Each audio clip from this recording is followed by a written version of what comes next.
នៅមិនទាន់ចប់នោះទេតារាស្រីម៉ានីតាសម្រេចប្តឹងផ្ដាល់លោកសុនពិសិដ្ឋជាអតីតគូស្នេហ៍ម្ដងទៀតព្រោះមិនទាន់ទទួលបានយុត្តិធម៌នៅពេលកន្លងមកមហាជននិយមតាមដានជីវិតឯកជនរបស់តារាចម្រៀងនិងសម្ដែងម៉ានីតាច្បាស់ជាបានជ្រាបរួចមកហើយពីរឿងក្តីក្តាំងរបស់នាងពាក់ព័ន្ធទៅនឹងគូស្នេហ៍គឺតារាប្រុសសុនពិសិដ្ឋពាក់ព័ន្ធនឹងឯកសារប្តឹងផ្ដាល់គ្នាឲ្យខាងប្រុសចូលមកដោះស្រាយខណៈកិច្ចវេះជាច្រើនលើកច្រើនសារនោះនៅពេលថ្មីនេះតារាស្រីម៉ានីតាក៏បានចេញមកទម្លាយថ្មីពាក់ព័ន្ធទៅនឹងការប្តឹងផ្ដាល់ទៅកាន់អតីតគូស្នេហ៍ពីករណីហិង្សាទៅកាន់ខ្លួនដោយសារដីកាកាលពីថ្ងៃទី10 ខែមេសាឆ្នាំ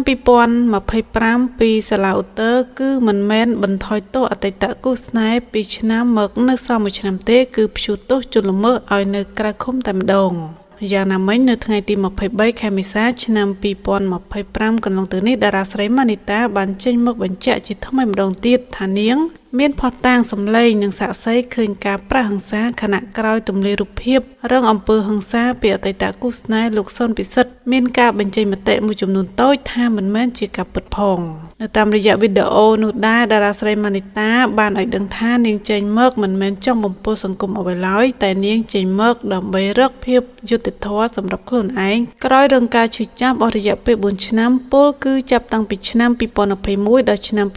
2025នេះលើពីនោះតារាស្រីរូបនេះក៏បានស្រែករកយុត្តិធម៌ជាថ្មីព្រោះនាងមានភស្តុតាងគ្រប់គ្រាន់ហើយសូមរំលឹកផងដែរថាតារាស្រីម៉ានីតានិងលោកសុនពិសិដ្ឋធ្លាប់មានទំនាក់ទំនងស្នេហានឹងគ្នាប៉ុន្តែនៅអំឡុងឆ្នាំ